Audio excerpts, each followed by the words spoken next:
대통령실과 일부 친윤계 의원들이 김건희 여사가 받은 명품백은 절차를 거쳐 대통령 기록물로 귀속됐다고 설명한 가운데 국민의힘 김웅 의원이 그런 논리라면 갤러리아 명품관은 박물관이냐고 꼬집었습니다. 김 의원은 오늘 CBS 라디오에 나와 우리 당에서 말이 안 되는 소리가 나오고 있다며 이같이 비판했습니다. 결국 지금 상황에서 계속 버티고 나가기는 어렵습니다. 이 문제는. 뭐 누구는 뭐 아까 이야기했듯이 뭐 이게 대통령 기록물이라고 이야기를 하는데 그 디올백이 만약에 그 기록물에 해당이 된다고 하면 갤러리아 명품관은 박물관입니다. 말이 안 되는 소리죠. 김 의원은 여당 일각에서 친묵도 사과라는 반응이 나온 것을 두고는 일본이 일제강점기 때 엄청나게 나쁜 짓을 많이 했다며 거기에 대해서 침묵하고 있으면 그게 사과하는 거냐고 지적했습니다. 또 김 여사는 몰래카메라 피해자라는 시각에 대해서도 뇌물을 줄 때 몰래 촬영했다고 해서 뇌물 받은 사람을 몰카 피해자라고 처벌 못하는 나라는 세상에 없다며 국민을 너무 우습게 보는 주장이라고 비판했습니다.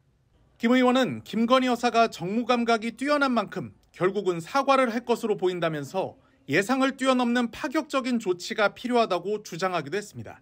지금 이 위기를 돌파하기 위해서는 일반인이 생각하는 것보다 더 센 방법을 택하셔야 돼요. 뭐 예를 들면은 뭐 사저로 가는 거나 아니면 그거보다 더해서 잠시 외국에 나가 있겠다라 할지 그 정도 하고 나오면은 사실은 이 국면이 뒤집어지는 겁니다.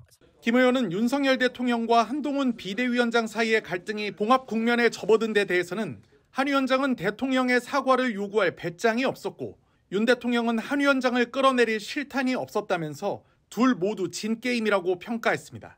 한편 이와 관련해 이준석 개혁신당 대표는 이제 김경률 비대위원의 사퇴를 두고 줄다리기 하면서 김건희 여사의 사과를 지렛대로 쓸 가능성이 있다며 그런 식으로 특검 문제를 마무리하려고 하는 약속 대련이라고 주장하기도 했습니다. 대통령직 일각에서는 김경률 비대위원 사퇴를 요구하시는 걸로 알고 있는데요. 사퇴를 혹시 그냥 가도 된다고 생각하시는지 여쭤봅니다. 제가 그런 요구를 받은 적이 없습니다. 이번에 총선 출마하는 비대위원은 직을 내려놓는다라는 얘기가 있던데 어떻게 생각하십니까? 그런 검토를 해본 적이 없습니다. 김경률 지사가 오늘 논란 이후에 처음으로 이제 모습을 드러내셨는데 이후에는 사실상 비대위원장님도 마찬가지 김경률 지사도 입장을 좀 표명을 자제하고 있거든요. 그럼 앞으로 그럼 당에서는 이제 이 입장에 대해서는 언급을 않겠다 이런 취지로 좀 해석을 해주실까요? 제가 어제 말씀드린 건 제 입장이 변한 게 없다라는 것이죠. 예.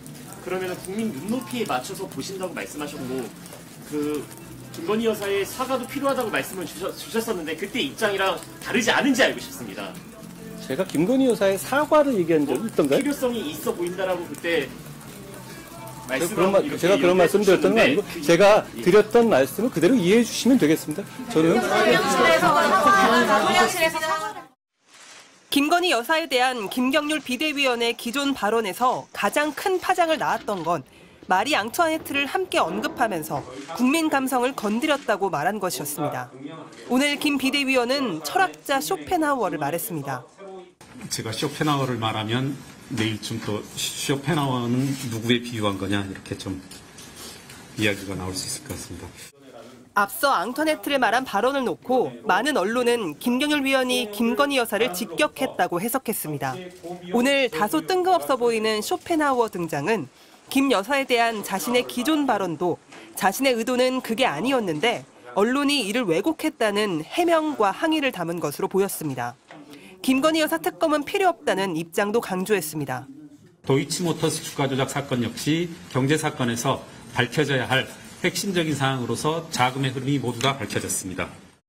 기존의 입장과 다르지 않았지만 오늘은 이 사건이 이재명 대표 피습 사건, 송영길 민주당 전 대표 돈봉투 사건과 같이 모두 명확한 사건들임에도 민주당이 정쟁의 영역으로 삼고 있는 것들이라고 하면서 민주당을 향해 나를 바짝 세웠습니다. 김 비대위원은 김 여사 관련 수사가 더 필요할 게 없는지에 대한 질문엔 답을 하지 않았습니다.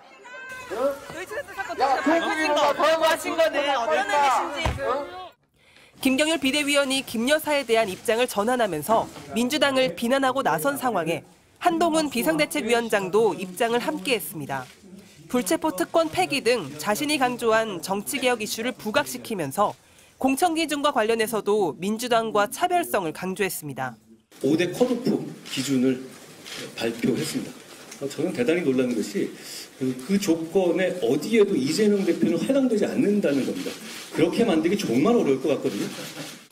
당내 갈등에 맞춰져 있는 초점을 민주당으로 돌리는 동시에 분열을 털고 본격적인 총선 준비에 들어가겠다는 의지로 보입니다. MBC 뉴스 조희원입니다.